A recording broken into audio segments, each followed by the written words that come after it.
Well, good afternoon. Let me apologize for being late. I was on the run, hustled over, out of breath, but I've got enough breath to introduce our distinguished guests. Welcome to all of you for this book panel on Mickey Edwards' Reclaiming Conservatism, How a Great American Political Movement Got Lost, and How It Can Find Its Way Back. For those of you who have not had the opportunity to read the book, I think it's folks like me who are responsible for getting it lost.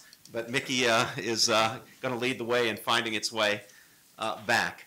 Mickey, of course, was a member of Congress for 16 years, very distinguished member of the Congress, and was chairman of the House Republican Policy Committee. Before coming here to Princeton to teach in the Woodrow Wilson School, he taught at Harvard and at Georgetown. He's active as a vice president of the Aspen Institute. He's been a regular columnist for the Chicago Tribune and the Los Angeles Times. He's a regular commentator, or has been, on National Public Radio on All Things Considered. I'm sure many of you have heard him there. He works in the field of constitutional studies and is director of the Constitution Project. Mickey, thanks for being the target for today, the subject matter for today, and we're really honored to have the opportunity to host this panel on your book. To give Mickey both support and a hard time, we've assembled some distinguished commentators at the far right over there, my far right. Jeffrey Bell is a principal at Capital City Partners in Washington, D.C., a national public affairs firm that specializes in coalitions development and strategic communications. Jeffrey has been involved in politics at many different levels, including as a candidate for public office right here in New Jersey. He was defeated in what I looked back and found was a fairly close election by none other than Princeton's own Bill Bradley, when Bradley ran for office the first time. But only after pulling off a startling primary victory, one that gained national attention, and one that really charted the way. Mickey, you'll have to tell us if it's part of what got us lost, charted the way toward what would become modern conservatism, the Reagan conservatism. Jeff is the author of a wonderful book called Populism and Elitism, which I would recommend to all of you, and is hard at work on a new book on social conservatism. Next to Jeff is Andy Busch, Andrew Busch, who's professor of Government and Associate Dean of the Faculty out at Claremont McKenna College in Southern California. He's the author or co-author of many, many books on American politics, including Reagan's Victory, subtitled The Presidential Election of 1980 and the Rise of the Right, Ronald Reagan and the Politics of Freedom, Red Over Blue, which is a book about the 2004 elections and American politics, and most recently, the book The Constitution on the Campaign Trail, subtitled The Surprising Political Career of America's Founding Document. And then our final panelist is our very own Robert Sean Wilentz. Sean, of course, is the Sidney and Ruth Lapidus Professor in the American Revolutionary Era here at Princeton and professor in our Department of History. He's the author of many, many books, including, I think, the one that made the biggest impact on me, certainly, his most recent book, I believe, The Rise of American Democracy from Jefferson to Lincoln, which is a wonderful, long but well worth the read study of democracy over the course of our national history. It's there's a price differential as well. Professor Wilentz is a contributing editor to the New Republic and really quite pertinent to our discussion today.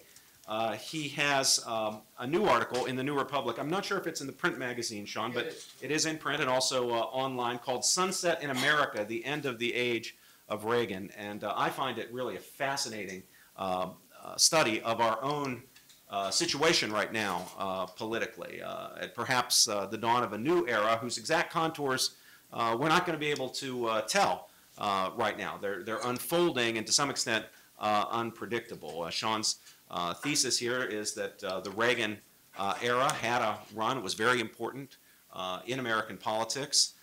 It's probably now ended, and politics is reshaping itself. And both sides, people on both sides, I think, ought to read Sean's analysis and will certainly benefit from doing so. So with that, I'm going to hand the microphone over to Mickey Edwards for a few minutes just to give us a summary of the basic argument in the book, and then I will ask Jeffrey Bell, Andy Busch, and Sean Wilentz to comment, give Mickey just a couple of minutes to return fire, and then let's open it for a good discussion.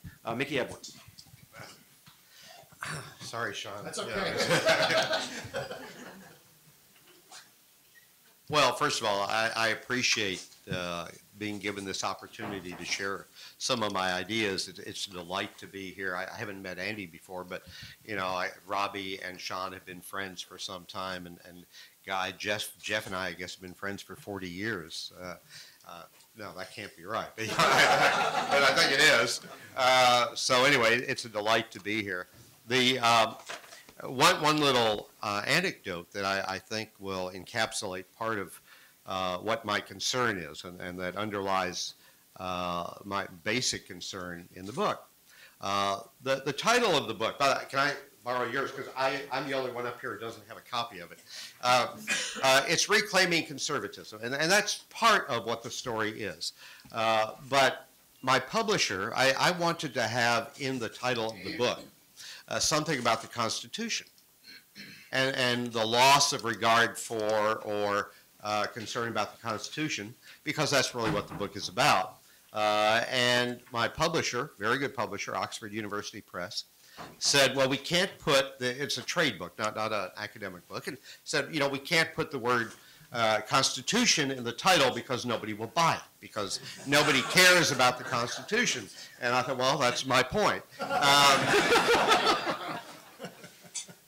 So when I talk about reclaiming, it's deliberate that I'm not talking about creating a new conservatism. I'm talking about reclaiming what was once American conservatism, which is American conservatism is European liberalism, the old classical Lockean liberalism. And whereas Winston Churchill, who was long considered one of the great conservative heroes, defined conservatism in European terms, as they might see it, as reverence for the church and the king.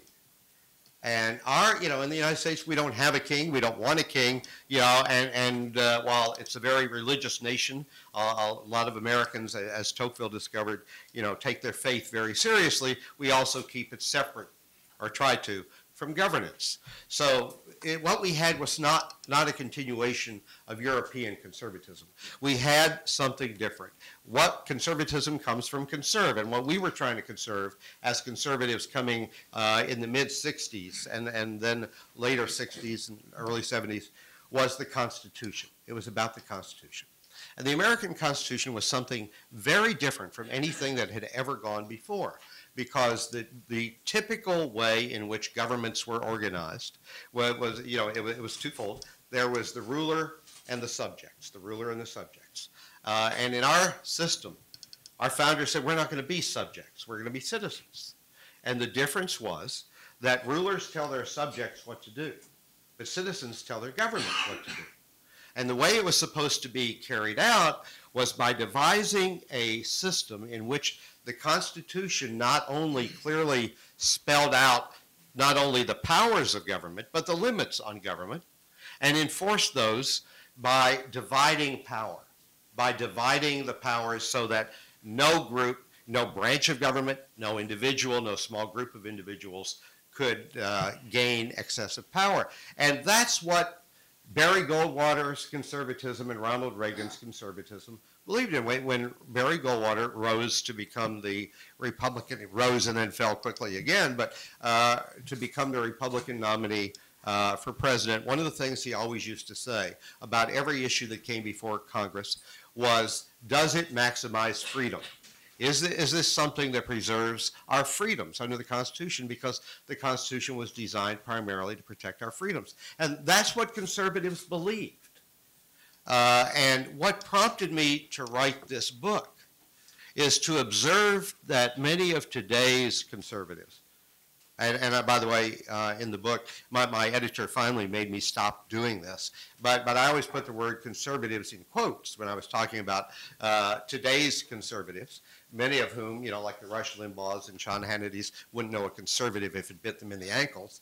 But what concerned me was observing the behavior of people who today are representative of American conservatism and realizing that if Lyndon Johnson had done what this president has done under the name of conservatism, supported by conservatives in Congress, we would have marched on Washington in protest. And I realized how much things had been turned around. Let me just give you three quick examples. A reporter in Boston, Charlie Savage, good friend of mine, from the Boston Globe, just won a Pulitzer Prize, discovered that the President of the United States had taken to issuing signing statements. Signing statements are very old. Washington used signing statements. Presidents use signing statements to say, this bill is the greatest piece of legislation ever, and I'm president, so I get credit. Or, this is really, a terrible bill, but it's the best we can do, and I'm going to sign it. But once he signs it, regardless of whether it's because he loves it or hates it, once he signs it, it's the law. And it's binding on every one of you, it's binding on all of us, and it's binding on the President of the United States. And for the first time, we had a president saying, I'm signing this bill, it's the law, and I will now decide whether or not I am bound by it. It wasn't a partisan thing. One of the most famous was the amendment by John McCain, to say that for us, torture is outlawed. The president's, I'll decide, I'm the president. Okay, presidents overreach. I don't know, Sean knows better than I, but, presidents tend to overreach. But what happened was the American Bar Association and the Constitution Project set up task forces to look into this claim of the ability of presidents to declare themselves not bound by the laws they'd signed. These were very bipartisan task forces. I was on it. Bill Sessions, who was Reagan's FBI director, Bruce Fine, who was in the Reagan Justice Department. It was people from across the spectrum. And we unanimously found, that what the president had done was unconstitutional. And then it went to the American Bar Association, House of Delegates, which overwhelmingly declared that what the president was doing was unconstitutional because the Constitution has places where it is vague, contradictory, overlapping, and this isn't one of them. Article 1, Section 7 very clearly says when a president's presented a bill, he has two choices. He can either veto it, send it back to the Congress, in which case he will usually win, or he can sign it and then it's law. But he can't just sign it and say, I don't have to obey it. So I was invited, along with the president of the American Bar Association, to testify before the House Judiciary Committee. I don't know whether my friends here think I am just hopelessly naive, but I guess I was, because I walked into the Judiciary Committee meeting fairly confident that this was not a controversial day. This was not about Iraq. It was not about health care. It was going to members of Congress for a hearing on whether the president had to obey the laws they passed. And the president had signed 1,100 of these signing statements, more than every president in history. So we made our cases, and I was shocked to find that not one single Republican member, and I'm using Republican here and conservative interchangeably because since 1964 that's been basically the case, not one single Republican member of that committee, all of whom called themselves conservatives, saw anything even slightly wrong with a president declaring he didn't have to obey the law. And I went back and I said, I've got to rewrite this book, and I went back and wrote a new first chapter about this episode. One of the people in that committee, good friend of mine, former Attorney General of California, very smart guy, said, but is there any evidence, sure, it's rhetoric, is there any evidence that in fact, the president is not obeying the laws? Well, yeah. I mean, the General Accounting Office did a study of the year 2006 appropriation bills to see whether or not the mandates from Congress were being carried out, and in 1/3 of the cases they looked at, they were not. So that leads to point number 2. So I said, what's going on here? The conservatives are the ones who historically, all my life, have been the ones who fought against, this concentration of power. We used to have in our platforms in the 60s and 70s a demand for more checks on the presidency and more power, for the legislative branch, which is where the Constitution put it. Well, this fits with another doctrine of this administration, and that doctrine is a new version of the idea of the unitary executive. It's an old idea, but the president declaring that, in fact, the Congress cannot tell the executive branch, agencies, bureaus, departments what to do because they all work for him. It also fit with, we're under attack. There's no question Al-Qaeda is dangerous. I understand that. This will be a shock, but nobody in Congress wants to see us blown up either. So they gave the president the authority to conduct electronic surveillance and said all you have to do is get a court warrant. Just go make a case to a judge that your suspicions are justified, you can get a warrant. He said, I don't have to get a warrant, I'm the president. So a direct violation of the law. And then, and all of this being supported by people who called themselves conservatives. So one final case that finally, the President of the United States dismissed, or the executive branch, I'm sorry, big difference. The executive branch dismissed a number of U.S. attorneys. That's the president's right. They work for him. He could do that.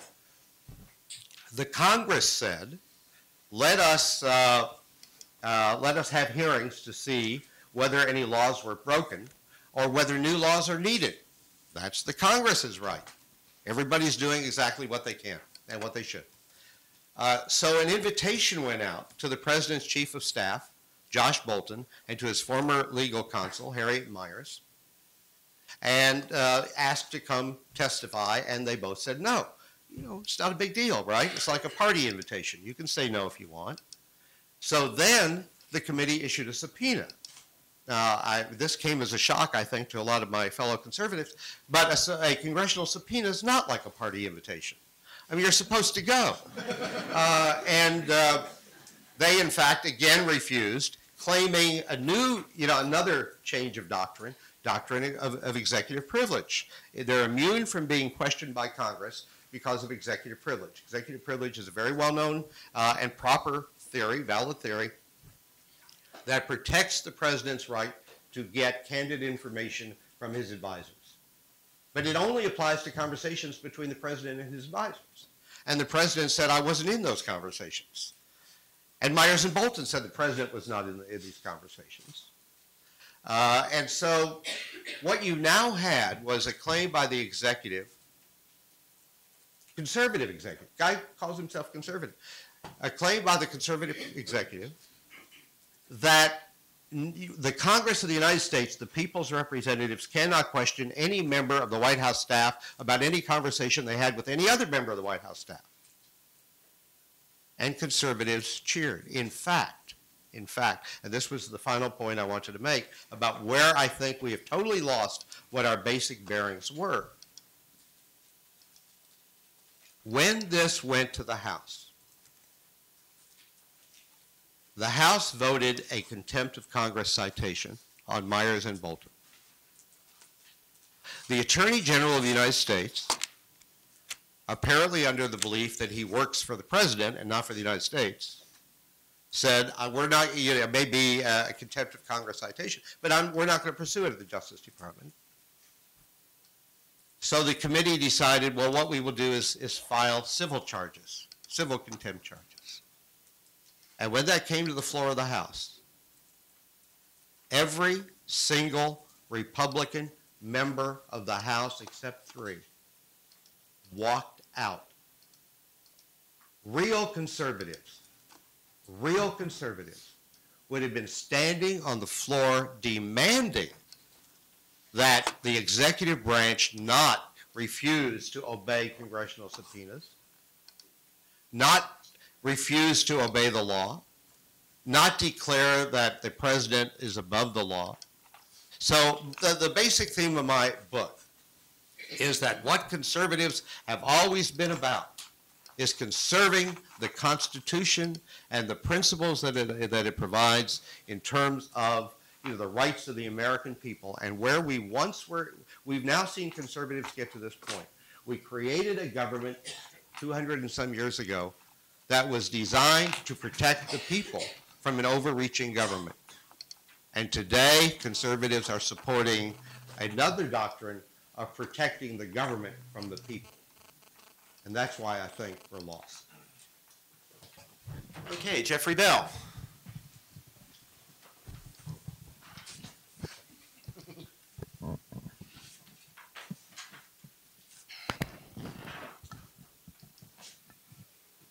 At one point, Mickey, you say in the book that this attempt to redefine or corrupt conservatism goes back a long way. I think that's one of the things to underline, because there's always been a kind of competition since the beginning of the conservative movement, a movement that called itself that, started to emerge in the 1950s. I understand the importance of limited government, but I would also argue that there was a 19th century liberal movement in this country. It was small, but it was the main force on the right of center that didn't like the word conservative before the word conservative was popularized, beginning with National Review, the founding of National Review. It's the one thing that doesn't fit into. It's a pre-conservatism perhaps, but it was something that was around with Albert J. Nock and people like that in the 1930s and 1940s before anybody wanted to call the right in America conservative, including members who were people who were right of center. So I would say that 19th century liberalism was a prototype of a partial prototype of what later came, and had this fusionist aspect of pulling together social conservatives, economic conservatives, and foreign policy conservatives. I do think it still exists. I would say that despite the lack of success of the Bush presidency, there's a more coherent conservative movement. And I think that the word conservative was revitalized partly because of the issue of the Constitution. Around 100 years ago, the left in this country, the progressives, as they then called themselves, were open opponents of the Constitution. They believed that Darwinian ideas, as applied to politics, meant that there had been an evolution, and that people like Herbert Croly, Woodrow Wilson were quite open about this, that the founders were fine folks in their day, but they had no idea what was coming with automobiles and things like that, I suppose they meant. And so everything they did to have separation of powers and non-unitary government is obsolete, and we have to go to a European parliamentary model. And I guess Professor Wilentz would know better than I what happened that made them drop that. I mean, the left basically dropped that line of attack in terms of their public narrative, but I'm not sure that they've totally given up on the idea that the founders were kind of people in wigs who didn't know exactly what they were doing, and fine fellows, but they had no real way of anticipating all these complexities that we now have. It's often been said that anti-communism was the biggest glue of the conservative movement. I've come to believe that that is not in fact true, that there was something going on even before anti-communism took shape, and that it is still going on, and in fact had the greatest success of the last 4 years.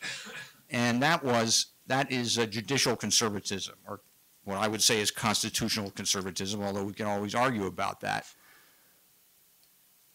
I've met a lot of people on the right who were not just against the war in Iraq, but were against much of the Cold War, who were against the defense buildup, who were against, they basically joined the nuclear freeze movement in the 70s and 80s. They were mainly libertarians, but not exclusively. However, I have never in my entire life, 40 years of activism in the conservative movement, I have never met a single American conservative who said anything good about Earl Warren. And to me, that is the most unifying thing in the conservative movement. Now, you can disagree with the way conservatives define the Constitution, but I think that their effort to save the Constitution is really the thing that has given focus to the American conservative movement more than anything else, including anti-communism, about which there was more dissent than people realize today. So I do think we have an agreement in the sense that I think that this is the center of gravity for conservatism, and the only success story of the second Bush term, until General Petraeus started doing his thing, was the Roberts and Alito confirmation. And in particular, the rejection of Harriet Miers. That, to me, was the movement of a mature conservative movement, had an intellectual wing, the Federalist Society types, and it had a social conservative wing, grassroots people, believers, and other people who think that the social changes have gone much too far and need to be pulled back. But it was a unified movement, and President Bush found that out when he was forced to withdraw the name of Harriet Miers, who no one in the conservative movement really trusted to do the things that we felt had to be done on the Supreme Court to save the Constitution. Now, I have to say, one of the most curious things about the book is that I could not actually tell whether you, if you had been on the Senate Judiciary Committee, would have voted for either Roberts or Alito.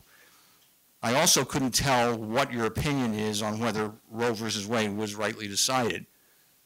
I think that the conservative movement is united on those issues as it's united on no other issues, that it is the only success story, and that it explains a lot of the coherence that we still have, even though, yes, the conditions have changed. The thing I'd be most curious about is why the progressives gave up on the idea of throwing out the Constitution, because they really did favor it. Theodore Roosevelt, Wilson, I mean, they all talked about it, Herbert Crowley, and did it become, was it a little too resilient? Was it a little too stark to say that the Constitution is old and it has to be replaced? I think a lot of people on the left probably still believe that, but I think it's very interesting that they no longer are willing to say it, and they've appropriated the Constitution for some of their own schemes and nostrums. And so I think that's the center of gravity right now. It's the biggest thing about social conservatism is about its allegiance to the founding. That's one thing I'm going to argue in my book. And however, I would say that if you're still thinking it over as to Roe versus Wade, or whether Roberts and Alito should have been confirmed or should have been rejected as unqualified, then I think you're in a very small minority in the conservative movement. Professor Busch. All right, thank you very much. It's a pleasure to be here, and it was a pleasure to have a chance to read the book. I think it was valuable for the reason that I think conservatives do need to engage in some introspection right now, and I think the 2006 election was a good point at which that should have happened, and it really didn't. I think partly because the presidential election was so rapidly upon people that they really didn't have a year to sit back and think about what the meaning of the election was. And so hopefully this book and other similar books will provoke some more of that introspection.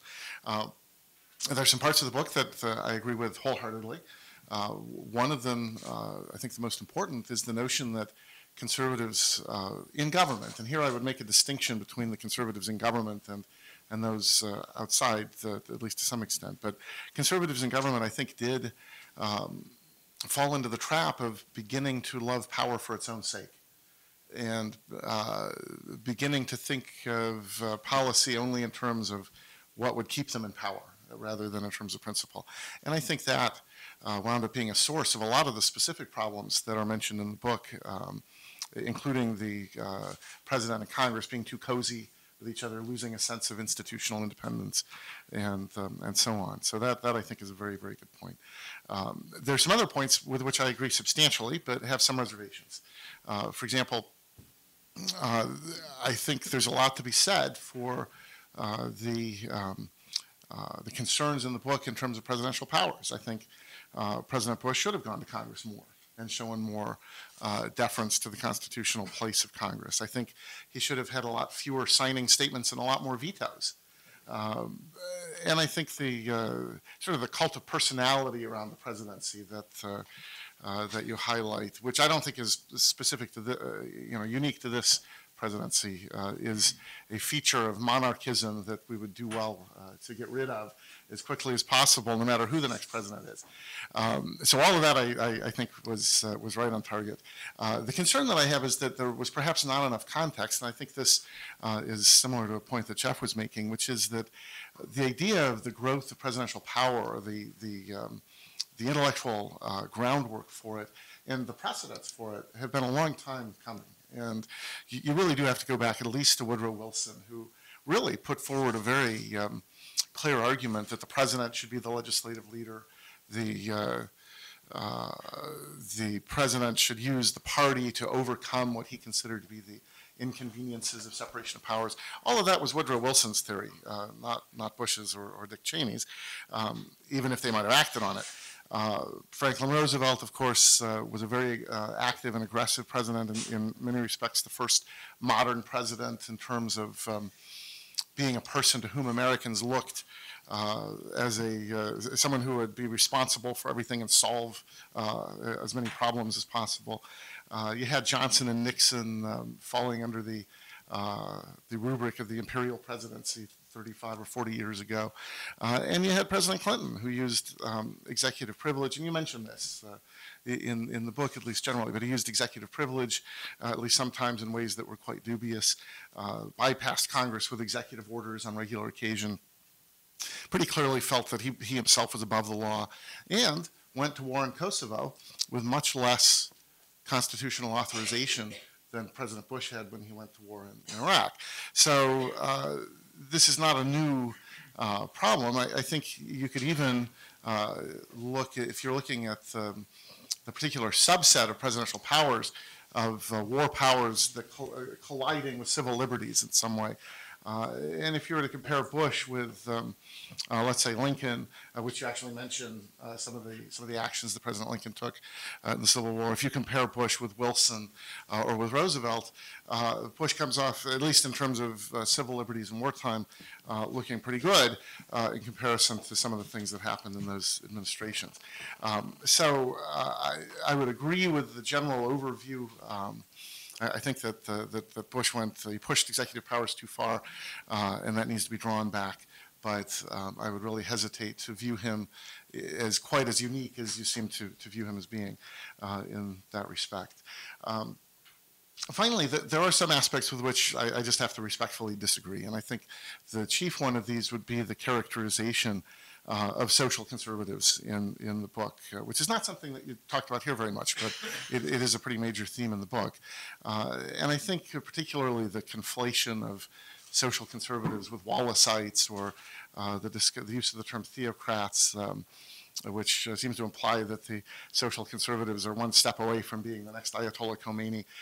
These things, I think, are really unfortunate exceptions to the generally thoughtful demeanor of the rest of the book. And I think there are a couple of specific objections that I would make. The first one is that I think the book understates the importance of social conservatism, such as it was in the 1960s, in the original conservative movement. And the book does mention a few points of the Republican platform in 1964, its criticism of the school prayer decisions by the Supreme Court, for example. But I think in general this aspect is considerably underplayed. And to give just a couple of examples, there was a speech actually given by Barry Goldwater in October of 1964, about 2 weeks before the election. It was a 30-minute nationally televised address, and it was actually it actually received higher ratings than any previously televised political address by anyone other than a president. And he spent this entire 30 minutes essentially criticizing the Supreme Court's school prayer decision, supporting some sort of constitutional remedy for that, laying out a more general notion of what the separation of church and state meant that would, I think it's fair to say, not be the approved ACLU version of that topic. He criticized the Democrats for making no mention of God in their platform.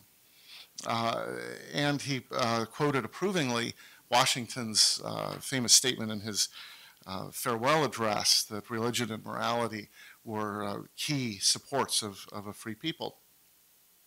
The Goldwater campaign ran numerous ads on moral issues. In fact, I think perhaps more ads on that than even on limited government.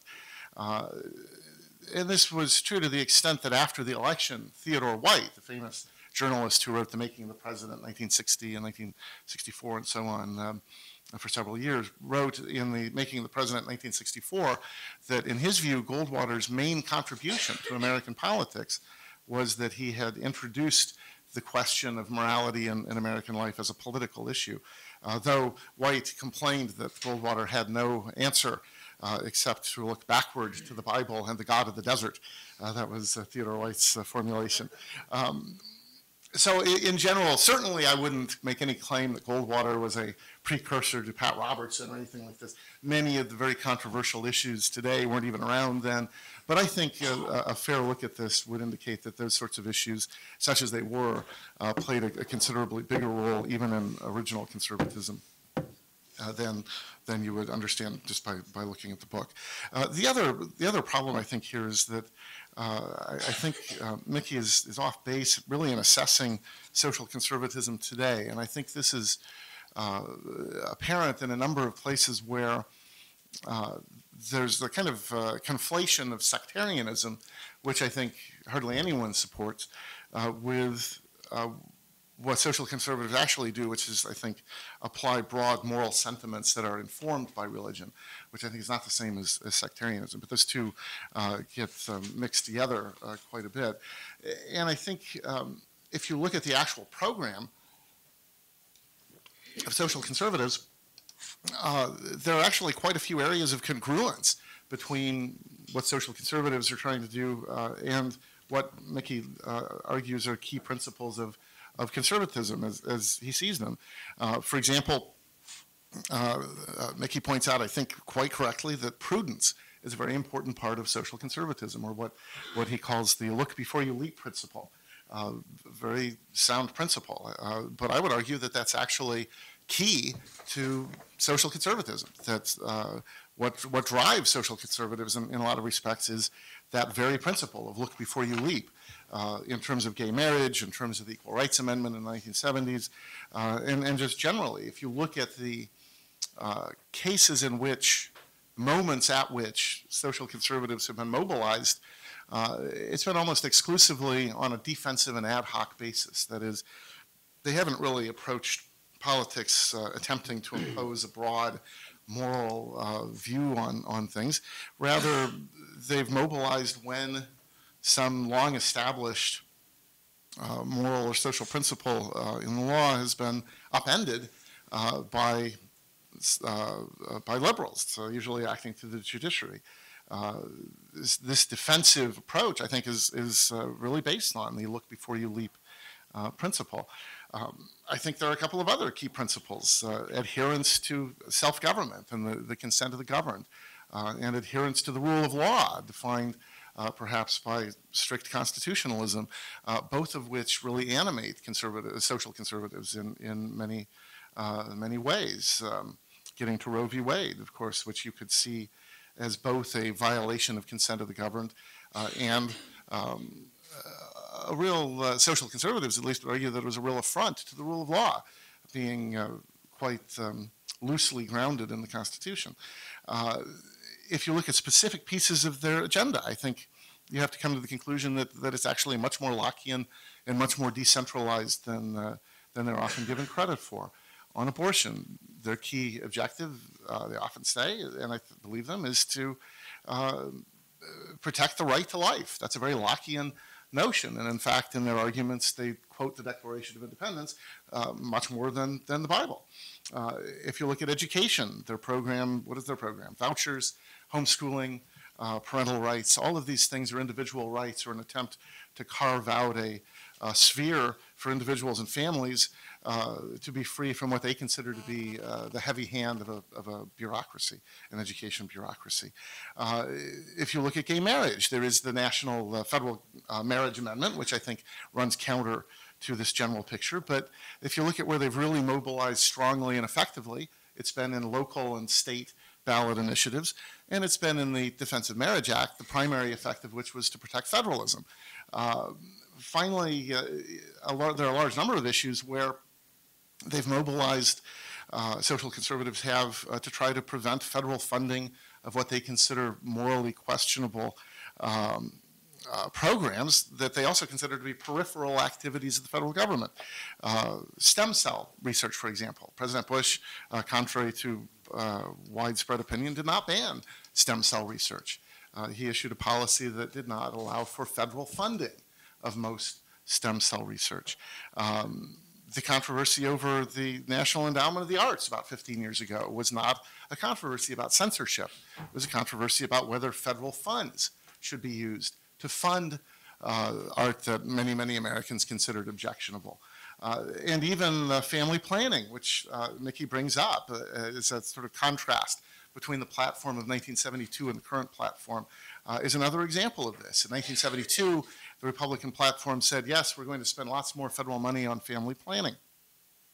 In 2000 and 2004, no, we're not going to spend money on family planning, and we're not going to spend money on programs that promote abortion or even contraception. Mickey portrays this as being a case of moral coercion today, in contrast to 1972.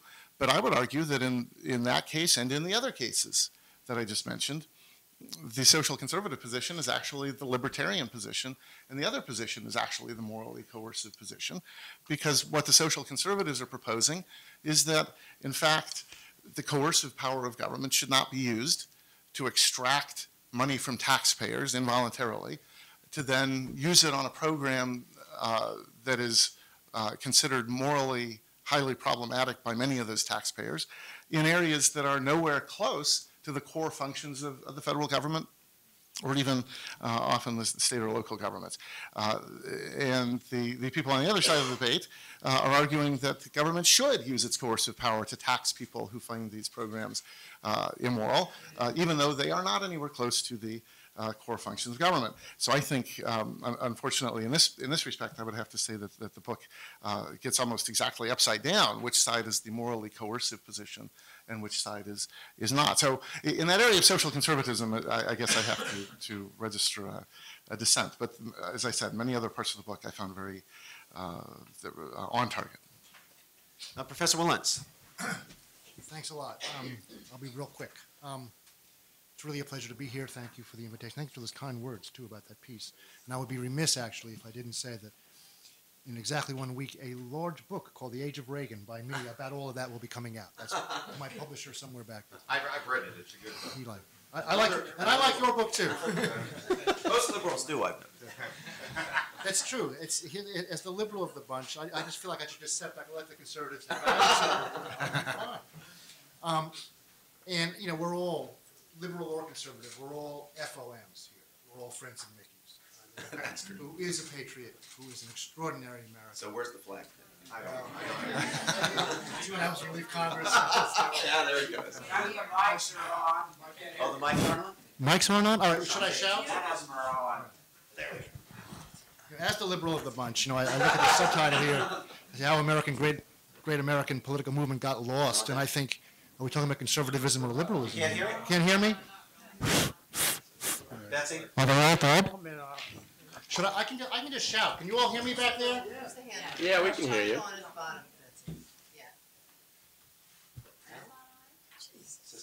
See, the liberal comes on and they kill the mic.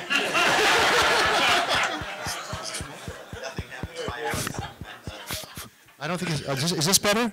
Yeah. There we go. Thank you, Andy. Also, I've read all of my. Is this on there? Do I have to really talk like Mick Jagger or something? I read Jeff Harding, Wilentz, and Andy Busch, and as well as my other two panelists for a long time. And it's really an honor to be on the panel with them too. I think Mickey's written a brave book, but because he's going against a lot of what is true, not just among conservatives, but among liberals as well, which is to place partisanship above principle, and to see, a principle as the residue of partisan advantage. And I don't think that's simply a conservative problem. I think that's a problem on both sides of the aisle. And I think that to say that as loudly as you do is a brave thing. And I admire the book in part because of that. That loyalty to the needs of party can never cloak loyalty to constitutional principles. I said all this 10 years ago as a liberal when I got up before the same, no, not the same committee, but in the same room to say that what the impeachment proceedings against President Clinton, in my view, were did not match what the framers had in mind. A lot of people on the left actually didn't like what I had to say back then. But 10 years later, with a very different president and a very different situation, Mickey has raised some of the same concerns, I think, about whether we should be going about our business with the due concern about the Constitution that I think we ought to. I don't think, though, I mean, in part, the battle between big government and small government, and Jeffrey, I'll try to answer your question at the end as best I can, is what's going on between conservatives and liberals. That's, to put it in a very blunt way. And Mickey does have those concerns with the Bush administration, but I think that the real issue that his book raises is not so much between big government, small government, federalism versus liberalism, but about the separation of powers. I mean, that's really the key here, I think, as far as Mickey's book is concerned, and about concentration of power in the executive specifically. Now, I'm a historian. So looking at all of this from a historical standpoint, it looks quite extraordinary. I mean, I specialize, or I have specialized in writing about the 1830s. And in the 1830s, President Andrew Jackson fired his Secretary of the Treasury, William John Duane. Shocking. A president actually fires a cabinet member. Unheard of, right? Happens all the time. Except for doing that, the Senate of the United States censured President Jackson and went about forming an entire political party, the Whig Party, largely on the basis of that censure, holding it together, simply for firing a cabinet member. Well, I can't imagine a president being censured today for firing a cabinet secretary. But there seems to be today, as Mickey is saying, no real outrage in the Congress, and not as sufficiently among Democrats, I think, as well as Republicans, over the issue of the apparent defiance of the separation of powers in at least some instances by the current President of the United States. I'm not looking for a great political debate. I'm just looking for somebody to raise a peep about this. Somebody other than a former congressman. I mean, I feel very much as if we're on the outside looking in and nobody is raising a peep, and that is very disturbing. Also thinking as an historian, though, I think my fellow panelists are right. I mean, this is not exactly something new. This is nothing that has happened over the last 7 years. It goes back a long time. I don't think Abraham Lincoln actually did all that badly during the Civil War, considering the fact that the enemy was in Maryland as opposed to being in Afghanistan. I mean, the globe has shrunk, but it hasn't shrunk that much yet. So I don't think that the suspension, and he did go to Congress afterwards and actually get permission to do what he couldn't do, because in those days it took a lot of time to get to Washington from your local districts. And Congress is out of session anyway. My defense of Abraham Lincoln I'll take up elsewhere. I do think, though, that the current problem does stem out of some issues that go back about 40 years. And you can see this. This is my short history of the Republican Party, from Dick Cheney to Dick Cheney. I do think that the question of the battle over executive power versus congressional power goes back at least to the Battle of the War Powers Act in 1973, when the White House was quite convinced. I don't know how many times Nixon vetoed that, but a lot, before finally Congress overrode the veto, saying that Congress was meddling with executive powers as commander-in-chief, executive war powers. This could not stand. Well, eventually it did stand. And I think that ever since then, there's been a real battle. There's been it's been a leitmotif in our politics, whereby there's been an attempt to try and relocate powers that the liberal Congress supposedly took from the executive and that had to be reclaimed. And it's no coincidence, actually. Dick Cheney always seems to be, he's like the Zelig of this. He's always appearing in these battles, arguing very strongly for the reconsolidation of executive power.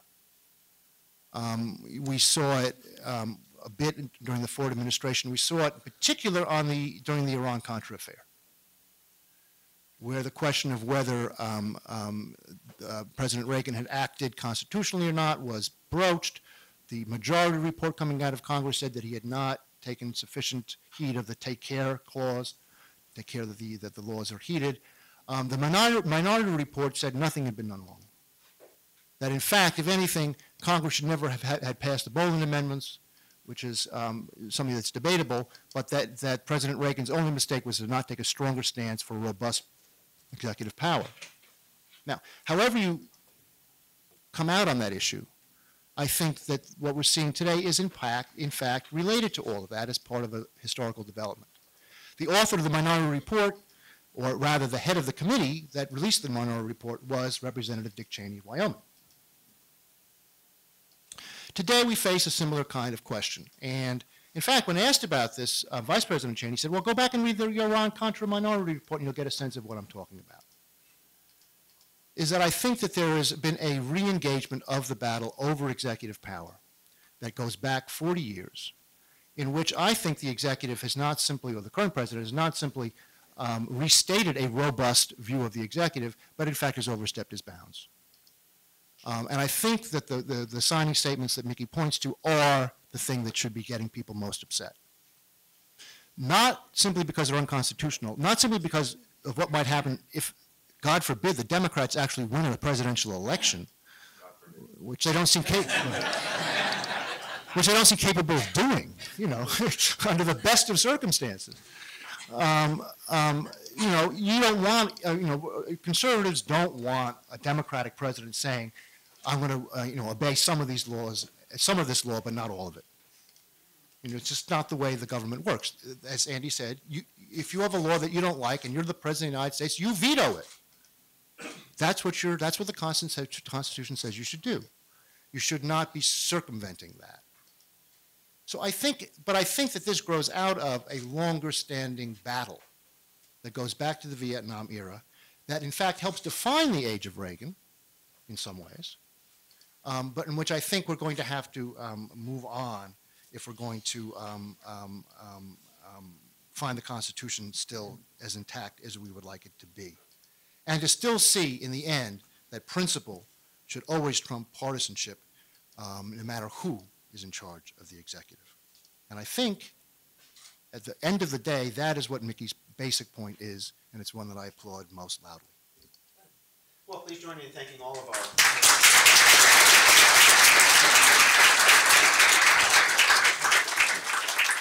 Also, let me take this opportunity to thank the Woodrow Wilson School, who is not only giving us a place to meet, but also is co-sponsoring this event. And Dale, I want to thank you for your help in putting this together. Mickey, can you take a few minutes maybe to just make comments in response to some, not all of the points, because we do want to reserve some time for the general conversation. But why don't you hit the things that you think are most worthy of being hit? Yeah. Does this work?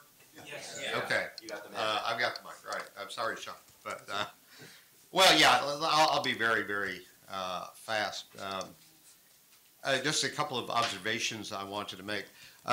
Yes, in response to what Andy said, the history of presidents overreaching did not start with George W. Bush.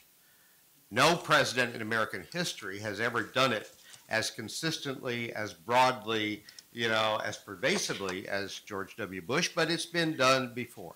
What's different now, and why I say this is a problem with conservatism, was that in the past, the examples you used, any of those presidents who overreached, conservatives would stand up and oppose it.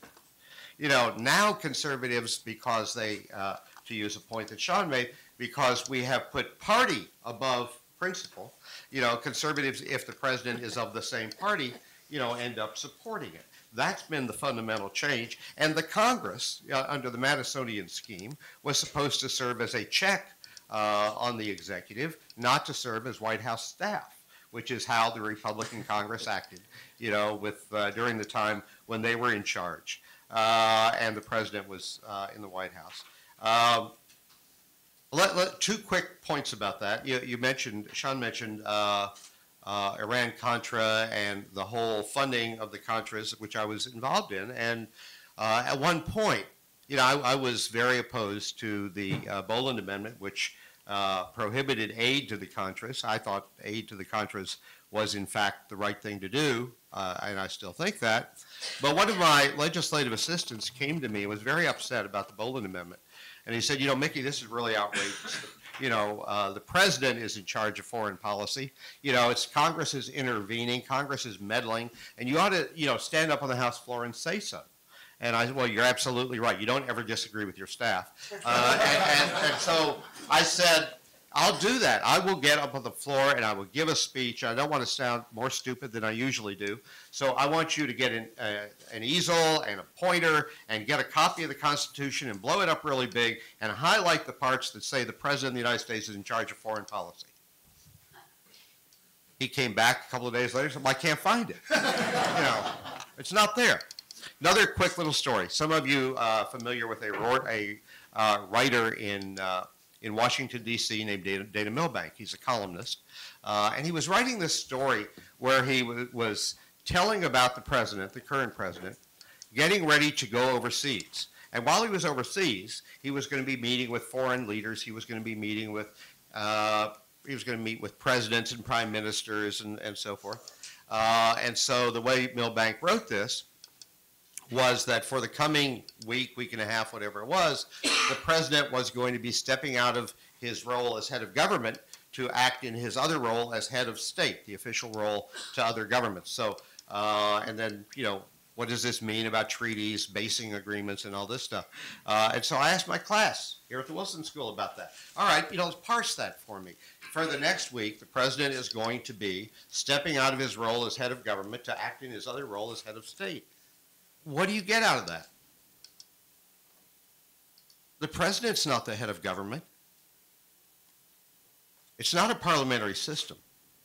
The president is the head of one of three separate branches, independent branches, and equal branches, and it is not the branch of government that's given the power to decide on going to war. It's not the branch of government that is given the authority to decide how prisoners of war should be treated. It is not the branch of government that decides what's a violation of international law and how it should be punished. It's not the branch of government that decides what your spending priorities ought to be. And it's not the branch of government that decides what your tax rates are supposed to be.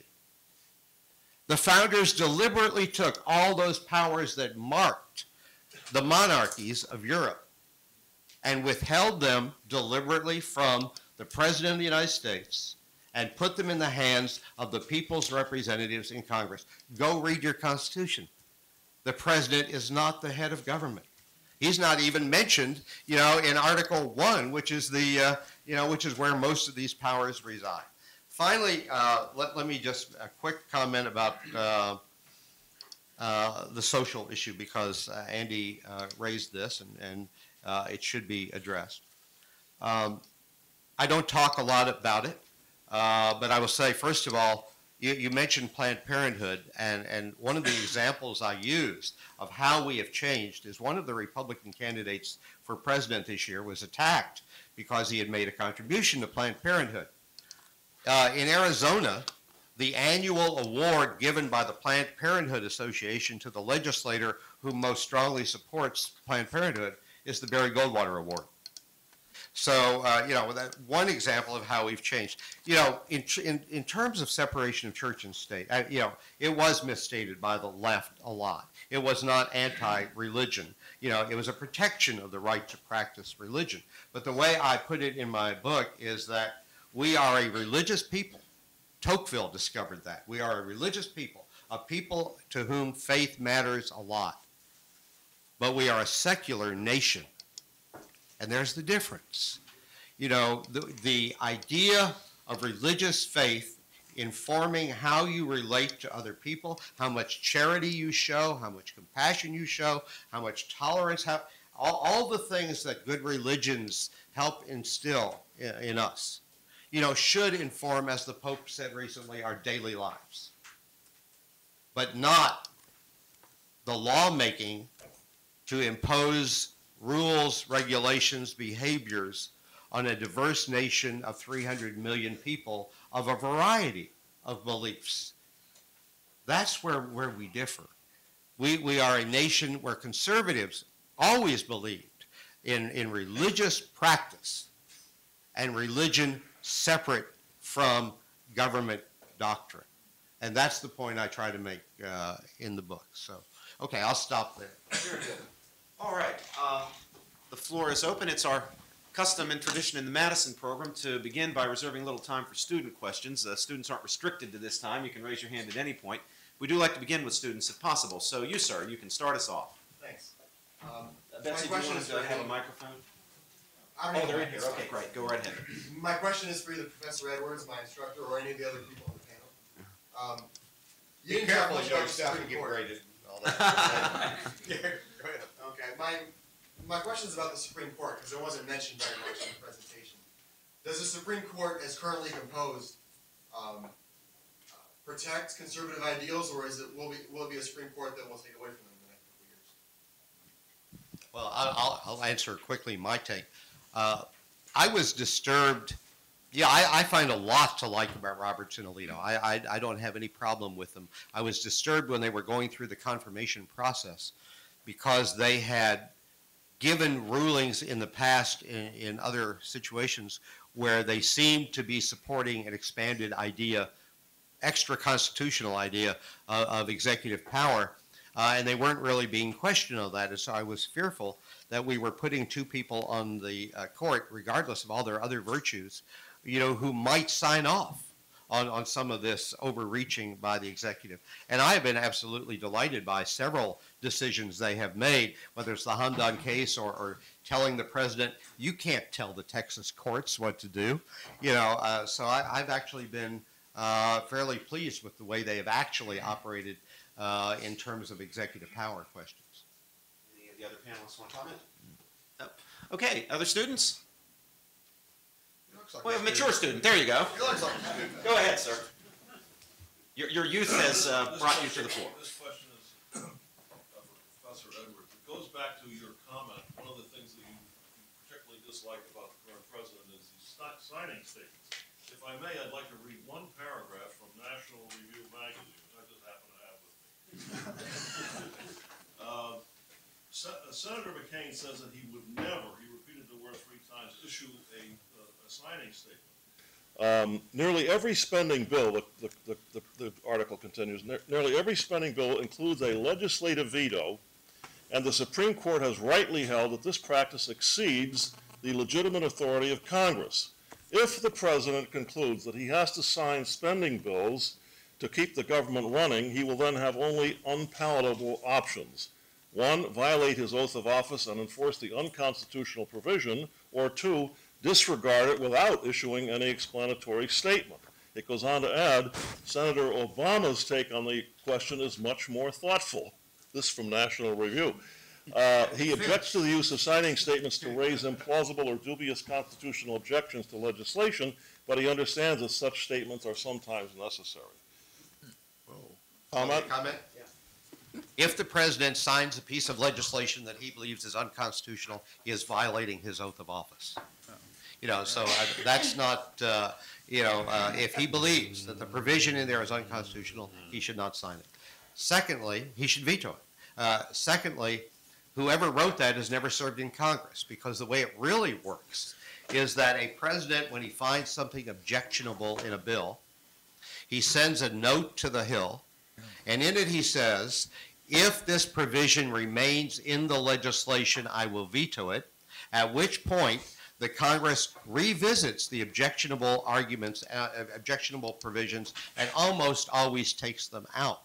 That's the way it works. President doesn't have to, he's not required to just take it and take the spending. All he has to do is veto it, and he'll eventually get what he wants. I'll restrain myself. Yes, you. Yes, I'd like to direct this question to Professor Wilentz. I read your article in Rolling Stone magazine, 2006, substantiating the dismal record of George W. Bush.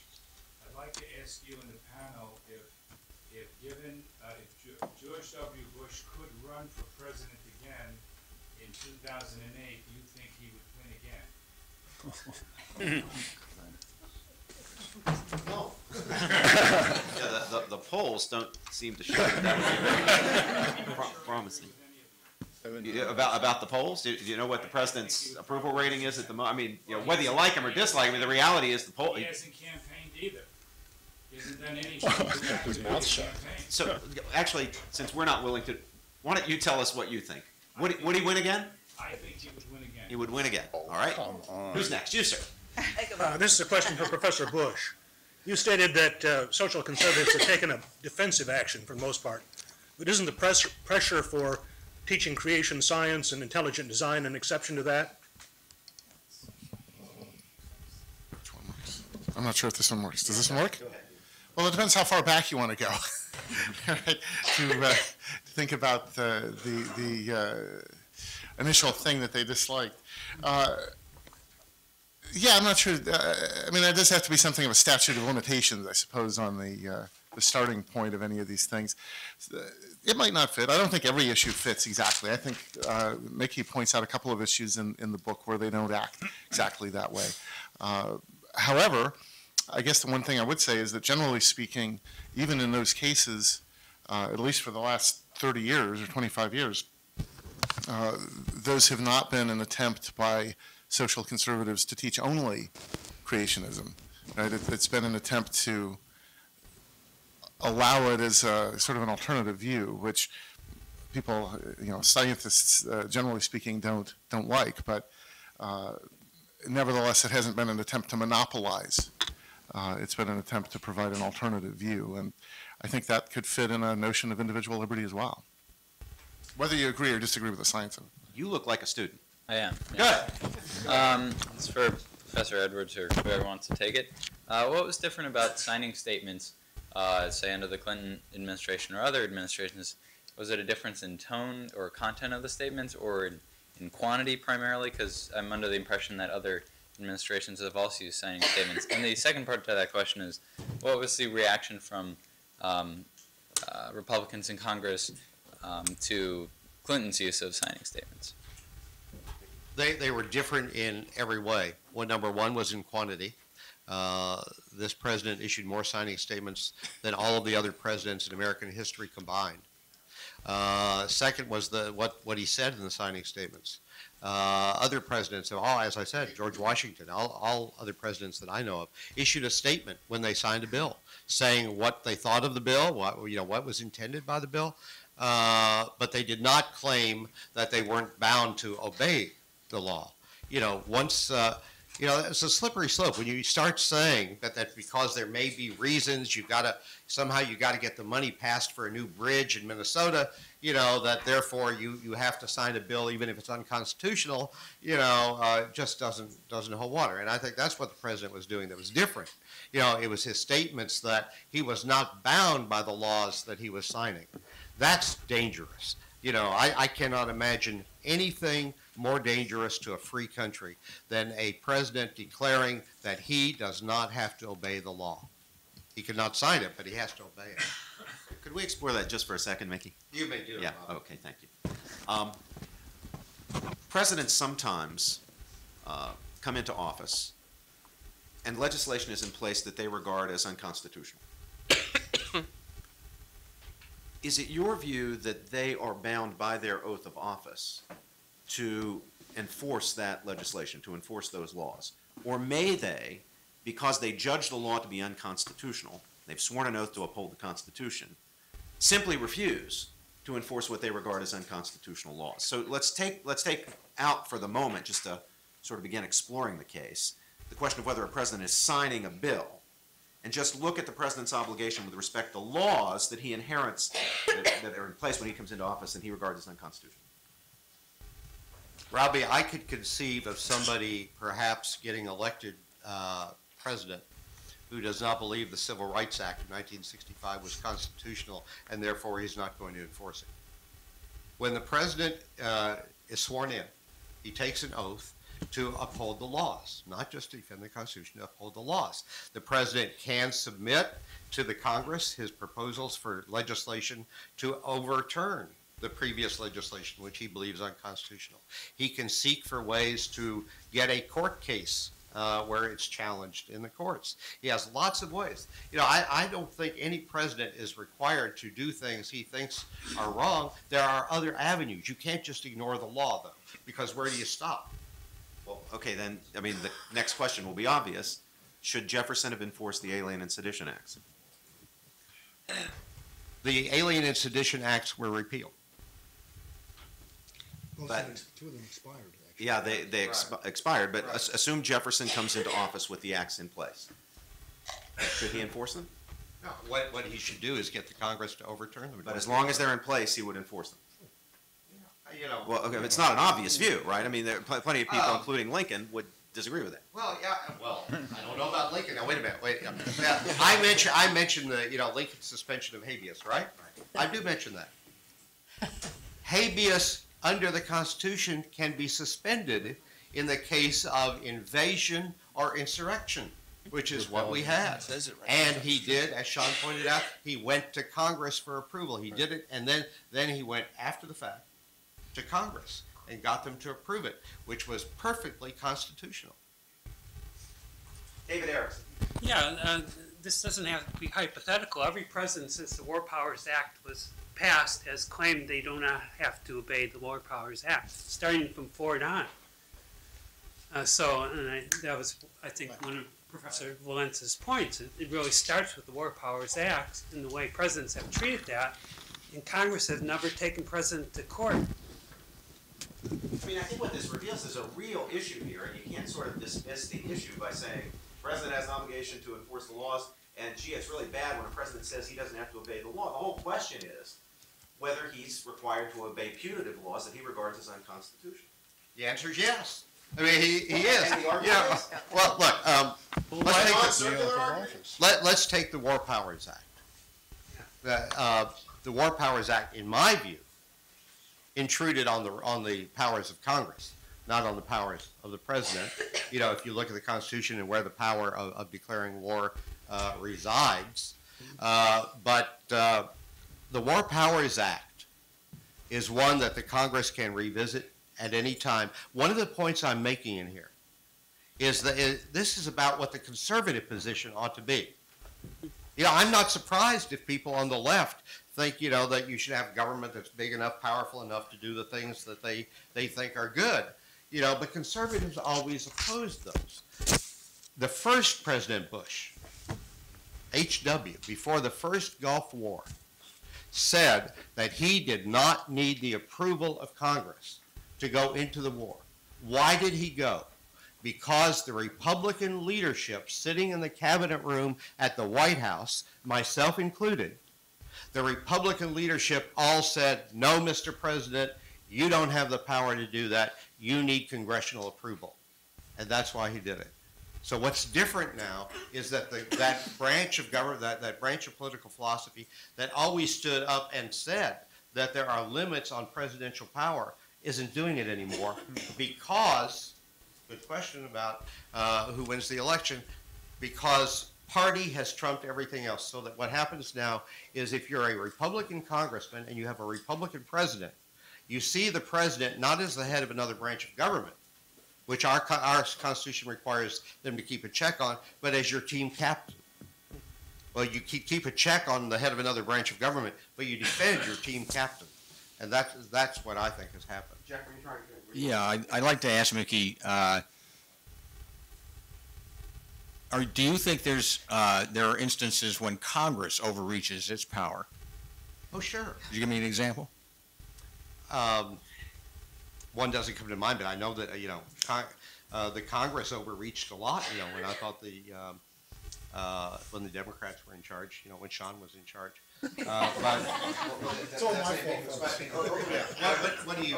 Overreach can mean two things. Maybe, Jeff, you should sort them out. Yeah. It can mean legislates beyond its delegated powers. That's one thing. But I suspect what you have in mind is not that, but rather encroaching on another branch of the federal government, an encroachment or usurpation question. Yeah. Mickey, I think, can probably think of lots of cases from a conservative point of view where there's been an exceeding of the delegated powers. But the really interesting question would be cases in which Congress encroaches on the authority of the President of the Court. Can you think of one that you would cite? I can't think of one. You know, the War Powers Act was a restatement by the Congress of its authority under the Constitution, with one exception. It gave to the President some of its authority by saying, you, Mr. President, can create a fait accompli. You could launch a war, you know, and then afterwards come to us and say, well, okay, you have the authority to undo it if you wish. You know, so that was giving, how a president can say that's taking away his power, you know, is only possible if they haven't read the Constitution. Well, I know you haven't mentioned any cases, but I mean, you reiterated a case in the other direction from what I asked. Let me give you a specific question. Do you think that Congress has the right to know in detail what every meeting that takes place in, say, Cheney's Energy Task Force, Hillary's Healthcare Task Force? Does the Congress have the right to inspect and know exactly who met with who at each minute of the day? No. Okay, good. And the ground of that is executive privilege? Well, it depends on executive privilege. It's only executive privilege if the president was engaged in the conversation. So then if the president's not there, then what's the ground for claiming that Congress overreaches and needs to know what went on at every point in the day during the healthcare task force or the energy task force meetings? Well, the Constitution spells out the rights of the executive and the legislative. I don't see anywhere where the legislative is given that authority. Do you? Well, that would then seem to cut against the argument that you use to insist that Harriet Miers and No, in Harriet Miers and Josh Bolton's case, I said they were absolutely right when they refused their invitation to testify.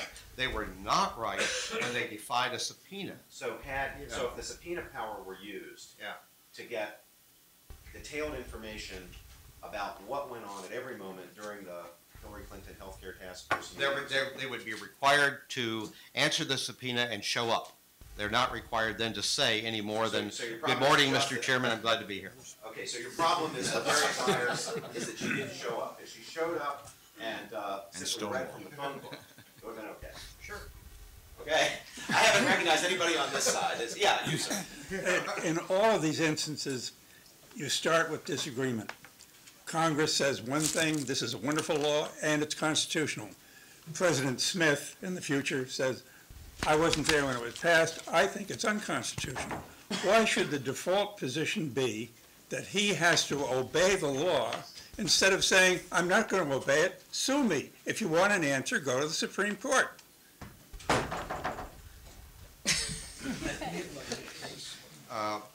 It raises a whole different issue, which I don't get into in the book, but I do in other things that I talk about.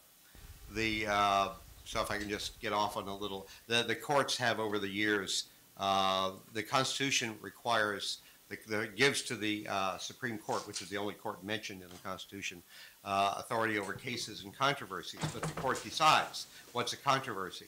And as they have narrowed the definition and narrowed the definitions of what's required to have standing, it's almost impossible to go to court. And if the president tries to do it, or the Congress tries to do it, the chances are pretty good that the court's going to say, we're not going to intervene in a political question. That happens. But I would say that the scenario that you posit, while it would be a very good scenario, isn't unfortunately what really happens. Because what I saw in Congress and what I've seen since is that too many members of Congress are willing to say, it doesn't matter whether it's constitutional or not, we'll pass it if we think it's good and we'll let the courts sort it out. You know, two good examples were term limits and line item veto, both of which were unconstitutional on their face. They were not only dumb ideas, they were unconstitutional. And the Supreme Court, conservative Supreme Court, said, yes, these are unconstitutional, but people in Congress didn't care. They said, let's pass it. We think it's good. The courts will take care of it. Well, you sir, right there in the red. Fine. There are two of you in red. I'm on red and black and then red and brown. I'm assuming there's values to stability as well as principle. Stability. when you talk about following conscience, the Dred Scott decision comes to mind. The Missouri Compromise had been in effect for 30-odd years, and one day Justice Taney said the whole thing is wrong, and opinions differ as to whether this was constructive in the nation's interest. I'd appreciate your views on that. Sean, I think this one's for you. You've written on this. Well, actually, Dred Scott declared the Missouri Compromise unconstitutional, but it had already been repealed. So to a certain extent, it was moot. But to another extent, it wasn't. But it does get to the question that Robbie was raising, because, you know, Abraham Lincoln did say a great deal that if he's elected president, he thought that the Dred Scott decision was shoddily decided. And I actually agree with him. I just think, you know, a great deal in that decision just was factually inaccurate. But the question then becomes, all right, Abraham Lincoln was elected president. He didn't get this chance because by the time he got to Washington, 7 states had already seceded, so the question was kind of moot. But had they not seceded, what would Lincoln have done? And Lincoln said, you know, Lincoln kind of played it both ways. He said, look, Dred Scott is bound by the decision of the court to obey the decision of the court. Dred Scott meaning Dred Scott the slave. The slave, exactly. The individual human being. Exactly. And he said, contrary to what Stephen Douglas and others said, he said, hey, I will not actively resist the Dred Scott decision. But if I'm elected president, I will do everything I can to undermine it. I think he went a little farther. Correct me if I'm wrong. My recollection is that he actually treated blacks as citizens for purposes of things like issuing passports in direct defiance of the rule handed down by the court in Dred Scott, which said that blacks, even free blacks, could not be citizens. Members of that unfortunate race could not be citizens. I'm quoting the opinion. I think that probably is right. That's correct. So he actually took the view that he, as president, had sworn an oath to the Constitution, not to the Supreme Court's interpretation of it necessarily, and that there are circumstances in which he was bound by that oath to act in defiance of what the other branch had held. That's true. If I could add one thing to that, to back up your point and ask your question about the court, Lincoln in his first inaugural address made the point that the Supreme Court was the final arbiter of the case that was before it at that moment and to the parties to that case that was before it at that moment, period. Yes, now it's your turn, sir. It seems to me that the hallmark of conservatism is its view of the purpose, the primary purpose of government, namely that the primary purpose is to protect its citizens from its enemies, domestic and foreign, not to redistribute income or to pass laws that will make our society fairer. Would you agree? Well, my argument is that the American conservative view is to uphold and to conserve the values of the Constitution. And the Constitution says, you know, an oath to protect and defend the country, which is obvious, you know, but to promote the general welfare, to, you know, promote harmony, you know, it's not a matter of some abstract political philosophy. It's a matter of conserving the Constitution. One of the points, we keep coming back to particular arguments about whether this is good or that is bad, or, you know, the American Constitution is not a peer-reviewed political science document. It's the law. And if it has bad things in it, and it certainly has had bad things in it in the past, the founders created more than one way to change it. And we have, to our credit, changed it innumerable times, you know, over the years to make it better. But you can't just simply disregard it. Otherwise, you know, why stop with any particular thing? Let's take, you know, all of the guarantees. Let's take the entire Bill of Rights, you know, and say, well, you know, look, the system now is, you know, do we really need that protection? I mean, it's either the law or it's not.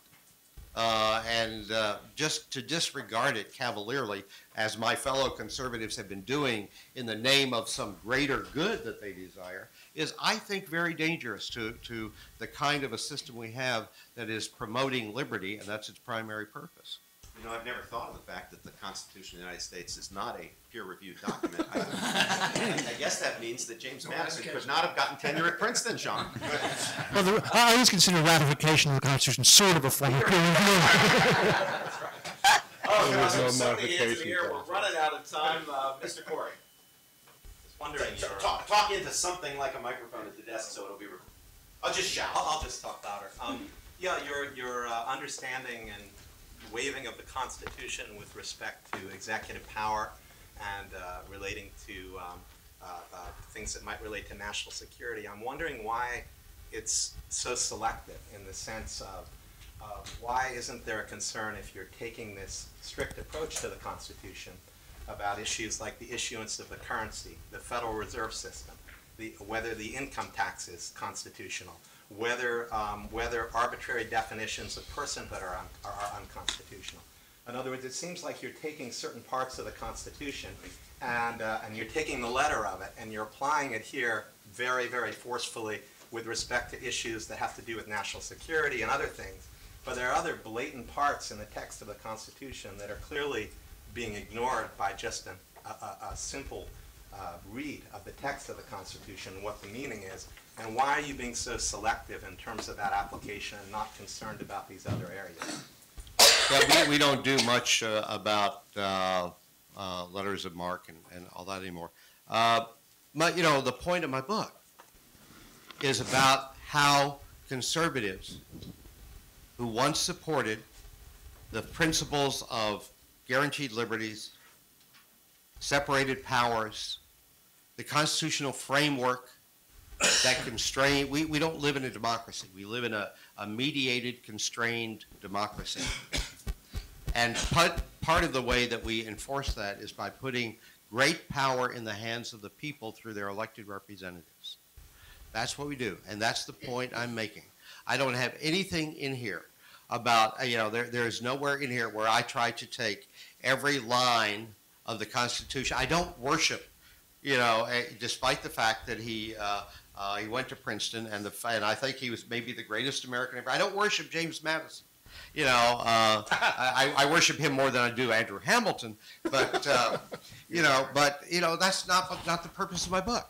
My purpose of my book is to show how over the last 40 years, conservatives have completely reversed themselves and now stand, and I trace the Republican national platforms every year from 1964 through 2004 and show how we now have reversed our position on issue after issue, and where we used to demand limits on the presidency and constraints on the presidency that are in the Constitution, we have now reversed that, and because the president is of our party, you know, we support virtually anything he wants to do. That's my point. I didn't get, you know, I'm not Ron Paul. I'm not talking about, you know, the monetizing the debt. You know, I'm not doing any of that stuff.